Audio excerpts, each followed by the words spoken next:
Today's video is about the 5 key takeaways from the book From Side Hustle to Main Hustle to Millionaire by Ryan Scribner. This book highlights the author's journey from starting a side hustle to eventually making it his main source of income and achieving millionaire status by the age of 26. It aims to provide readers with insights, tools, and inspiration to launch their own successful side hustles. Hi guys, if you are new here, AvoReads is a channel where it summarizes key takeaways, reviews the significance, and shares detailed thoughts. The books here are on topics such as finance, money, investments, self-help, and self-improvement. I personally read each and every book here, with the aim of providing the most honest feedback. So, let's dive into today's book. We will first touch on the 5 key takeaways from this book. Takeaway number 1. Laziness. In business, it's crucial to stay proactive and avoid laziness. The author asserts that while one may be able to get away with laziness at work due to their role being just one element of a larger system or operation. In other words, in a traditional job setting, the entire operation may still run smoothly even if one employee is being lazy, as their role is just one part of a larger system. However, in the case of a side hustle, the individual is fully responsible for the entire operation and can't be lazy, and if they have lazy habits, it can negatively impact their entire operations.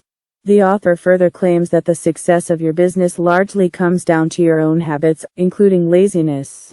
If the owner has lazy habits, such as procrastination, lack of initiative, or complacency, it can have detrimental effects on the business. He shared the perspective that laziness does not always stem from a lack of willingness to do something, but also from trying to do too many things at once. By attempting to multitask and taking on too many tasks, one may end up cutting corners and producing poor quality work, which can be considered as an example of laziness. The author suggests 4 ways to deal with laziness. Number 1. Complete tasks backwards. The usual way of completing a sequence of tasks is that people usually do the most enjoyable tasks first, and the least enjoyable tasks later. The author suggests completing tasks in the opposite order, by tackling the least enjoyable tasks first, and the most enjoyable tasks later. This approach allows for more energy to be allocated to the challenging tasks initially, while also creating motivation to look forward to the more enjoyable tasks later. Number 2. Consider the reason of doing things. Understanding your why can provide you with a sense of purpose, direction, and motivation to keep going, especially during challenging times.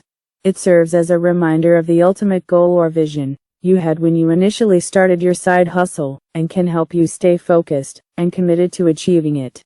Choosing a side hustle that aligns with your passions and interests can greatly contribute to your overall success and satisfaction with the venture.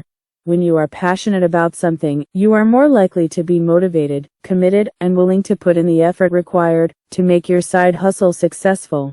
According to the author, motivation solely derived from monetary gains may not be sustainable and is unlikely to bring fulfillment in life. The author's opinion is that the goal of starting a business or side hustle should not solely be focused on making money. Instead, the primary focus should be on providing value to customers. When you prioritize delivering value and meeting the needs of your target audience, the money earned from your business becomes a byproduct of the value provided. Number 3. Identify what is important to you. The author illustrates with the quote by Confucius, "A man who chases 2 rabbits catches neither." He further elaborates that one should keep their focus and resources on just one venture or one side hustle at a time. And when the right time presents itself, it is essential to fully dedicate yourself to that one thing. Determine the high and low priorities, and remove low priority tasks. Prioritize and allocate resources to high priority tasks. This approach helps to ensure that important tasks are given the necessary attention and resources, rather than getting buried under less significant tasks. Number 4. Reward yourself. Setting rewards for completing tasks can be a powerful motivational tool. When you have a clear incentive or reward in mind for completing a task, it can provide you with the extra motivation and focus needed to accomplish the task. Discipline is an essential aspect of using rewards as a motivational tool. Be consistent in only giving yourself the rewards after completing the tasks as planned, and avoid any temptations to deviate from this discipline. The quality bar. The author introduces the concept of the quality bar, which refers to the set of minimum acceptable standards in a specific niche or industry. In order to compete effectively with competitors, one must meet or exceed this quality bar with their products or services. Determining the quality bar requires conducting thorough research about the specific niche or industry in question. Takeaway number 2. Sacrifice. Sacrifice is essential for achieving success. The author states that every opportunity has a cost and, therefore, one needs to consider the potential cost of saying no to other opportunities. When starting a side hustle, one may need to say no more often than yes, such as saying no to instant gratification or other distractions. The author illustrated that most successful people have delayed gratification through long-term goals.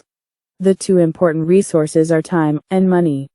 The author warns about carefully addressing the on-hand commitments, such as family, relationships, and friends, which can either enhance or worsen the side hustle.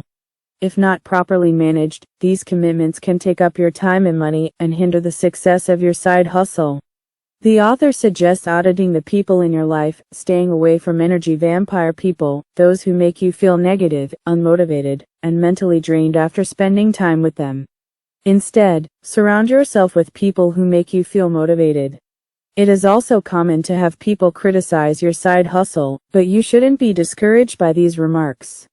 While the author recognizes that it's possible to emulate his strategies here, it still requires substantial effort. To achieve success in a side hustle, we can't be lazy, and must be willing to make sacrifices in the form of spending our time and money wisely. Takeaway number 3, intensity versus consistency. The author draws an analogy between launching a rocket and launching a side hustle. During the initial stage, when the rocket is launched, it requires short-term intensity to lift itself off the ground. This is especially true for your side hustle, as it requires intensive efforts to kick off the business. Subsequently, after reaching a certain height, this short-term intensity has to be taken over by long-term consistency to keep the rocket going further. One would need to pay close attention to the long-term consistency in order for the side hustle to be sustainable. The author further shared that the burnout he had experienced during the long term made it difficult to achieve long-term success. As such, one would need to plan for it and integrate into their daily routine that supports such side hustle.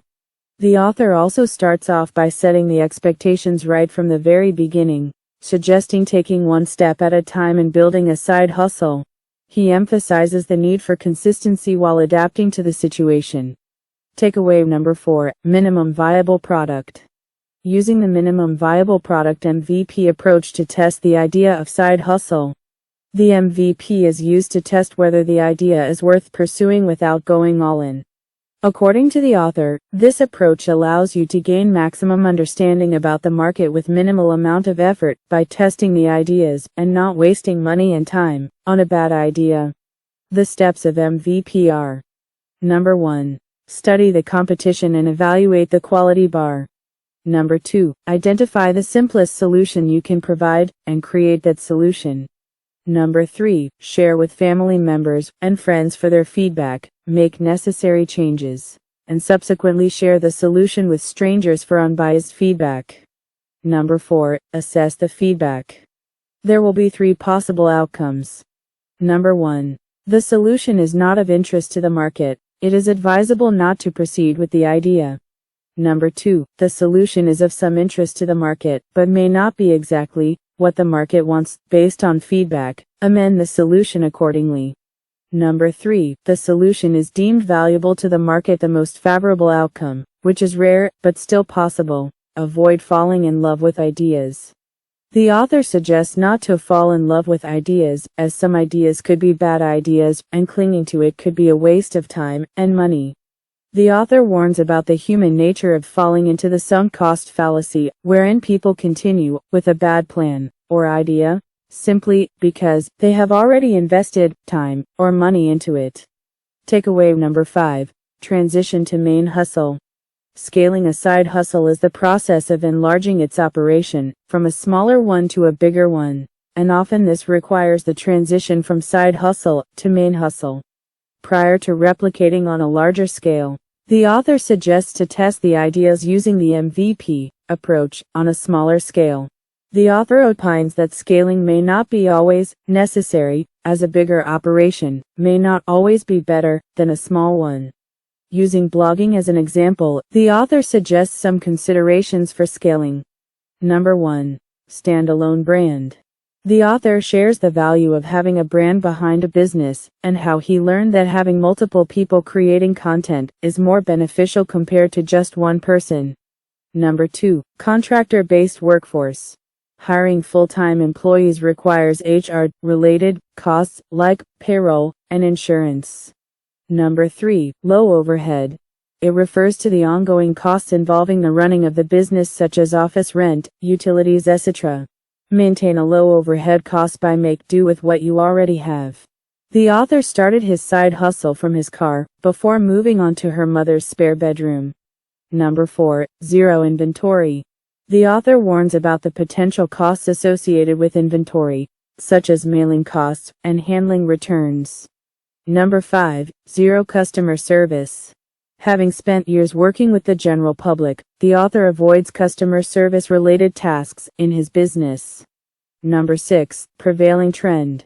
The author leverages on the phrase "the trend is your friend" from the stock market. He studies trends by reading publications like the Wall Street Journal and from YouTube as well. Number 7. Partnership. The author opines that partnerships can be a good way to share the workload in operations that involve multiple tasks, such as blogging, which may require content creation, editorial work, and bookkeeping. The decision to transit to main hustle.